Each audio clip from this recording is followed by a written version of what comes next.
Marshall Henry here. This is going to be a quick tutorial video on how to change out the membrane on your K&A synthesizer. If you haven't already done so, run the shutdown procedure on your instrument to remove all the liquid from the lines, and then turn off the argon main tap on the side of your instrument. After that, turn off the air compressor attached to the instrument, and be sure both regulators on the side of your machine are reading 0. Once that's done, let's make sure we have the right tools. You're going to need a 3mm and a 2mm Allen wrench to take off the sheet metal guard and then undo the delivery manifold. An 8mm open-ended wrench will help, and a pair of pliers if some of the fittings are particularly stuck on the instrument. Lab tape is also helpful, and be sure you've located the spare membrane that comes with your machine. All of these tools and parts will be included in the spare parts kit with your instrument. Okay, with that out of the way, let's get started. Starting with the 3mm Allen wrench, I'm going to undo the screws holding the sheet metal guard in place, one on each side of the instrument.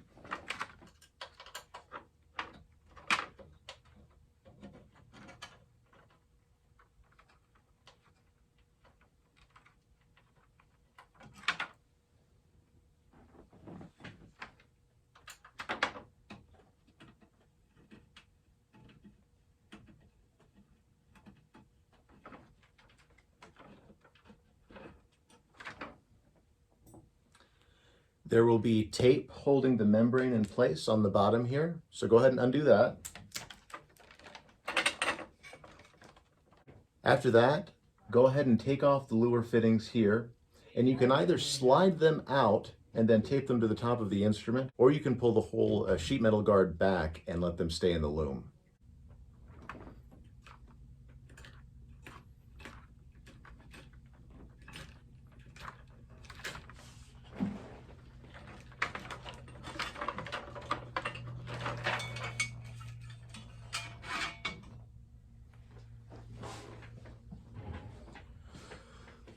Once that's out of the way, you can start taking out the fittings that are on the front of the instrument.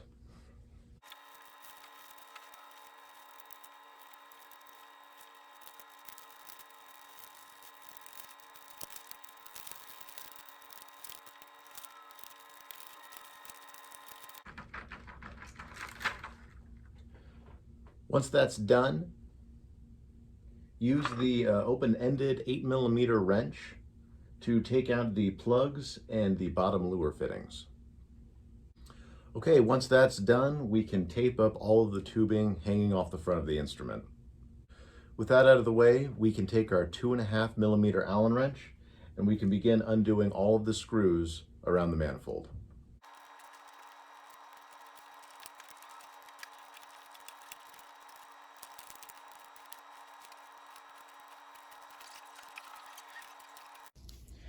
The peak plate beneath may need to be washed, but some staining will occur. More importantly, check the small holes seen between the screw holes for obstructions. Also, the opposite side will have the common channel that all fluids pass through. Be sure to check for obstructions there as well. Beneath the peak plate will be your membrane. You can remove this and dispose of it, have the new one ready. And while that's removed, go ahead and take a lint-free cloth and wipe along the top of the valve block. This is the new membrane. Go ahead and take a Kim wipe to this as well to remove any particulate that may have accumulated in storage. Okay, now we can reassemble the delivery manifold.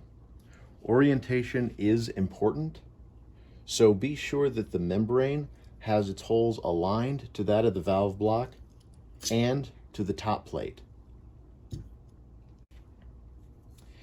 And be sure the peak plate has its common channel facing downwards. Start with your main plate and insert over the top of the peak plate.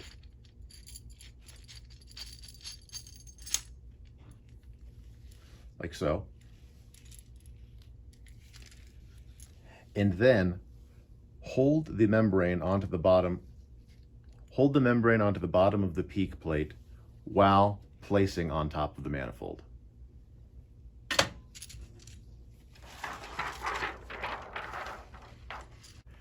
Be sure you have at least one screw on each end poking through so that you can fasten it to the valve block.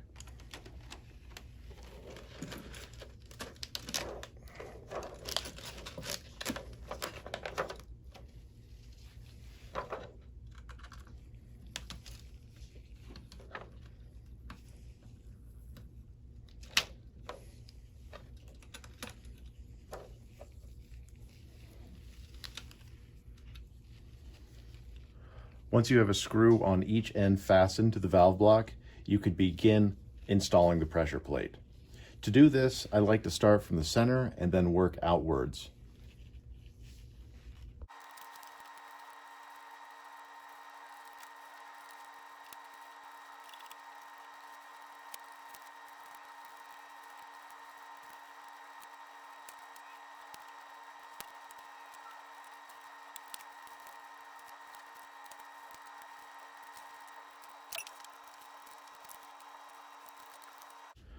Once that's done, go ahead and go around the manifold one more time, tightening the screws, holding the Allen wrench laterally.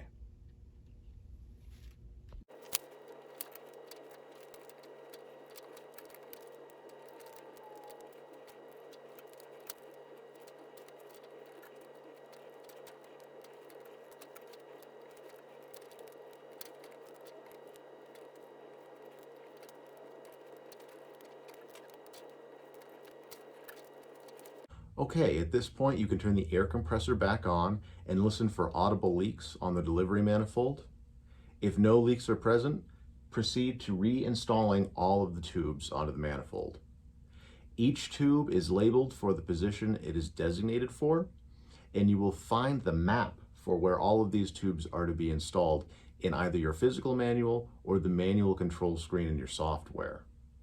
I would also recommend installing the lure fittings on the front of the manifold first.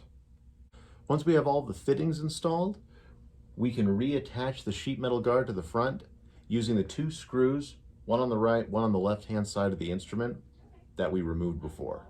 When you bring the guard down, be sure the membrane comes through the front so that it is not crushed by the guard. Once installed, you can tape down the membrane to the bottom of the guard the way it was before you began the procedure. At this point, the membrane change has been completed. You can now return argon gas to the bottles, and once you do, be sure to watch these fittings on the front of the manifold to be sure there are no leaks present. If there are, go back and tighten up those fittings, and if necessary, apply some Teflon tape to the threads. The membrane change is now completed. If you have any questions, please contact either myself or someone at the K&A team directly at info@ka-labs.de. Thanks.